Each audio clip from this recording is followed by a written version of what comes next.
अभी तक आपने हम लोगों को जमीनी विवाद को लेकर थाने का चक्कर लगाते हुए देखा या सुना होगा, लेकिन सीतापुर जिले में एक ऐसा वाकया सामने आया है जहां कई लोग पुलिस को चुनौती देते हुए दिखाई दे रहे हैं।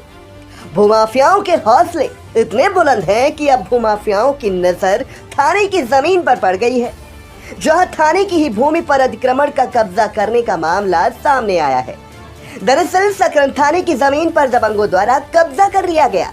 जब आम जनमानस की रक्षा करने वाली पुलिस की जमीन ही नहीं सुरक्षित है, तो आम जनता पुलिस से भला न्याय की उम्मीद कैसे करेगी। सकरन थाना क्षेत्र के बसैया मजरा बिलवा गांव में पड़ती की जमीन को जिलाधिकारी कार्यालय सीतापुर द्वारा 1 अगस्त 2012 को गाटा संख्या 492/0/696 सकरन थाने की पुलिस विभाग की लैंड बैंक हेतु दी गई थी। उसके बाद जमीन पर बेलवा गांव निवासी कुछ दबंगों ने कब्जा कर लिया और उसमें फसल पैदा करते रहे।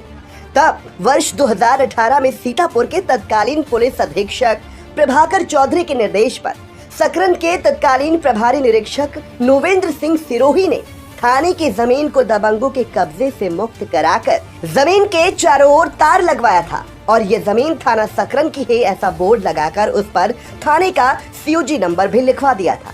उसके बाद से जमीन पुलिस की देखरेख में रहती थी, लेकिन उसके बाद मार्च 2023 में थाने की जमीन पर बेलवा गांव के कुछ लोगों ने अपना कब्जा करते हुए बोर्ड उखाड़ फेंक दिया और उसमें गन्ने की फसल बो दी। अब जब आम जनमानस की रक्षा व सुरक्षा की जिम्मेदारी उठाने वाली पुलिस खुद जब अपनी जमीन की रक्षा नहीं कर पा रही, तो आम जनमानस की रक्षा भला कैसे कर पाएगी। VTV न्यूज के लिए सकरन से राजकुमार राजपूत की रिपोर्ट।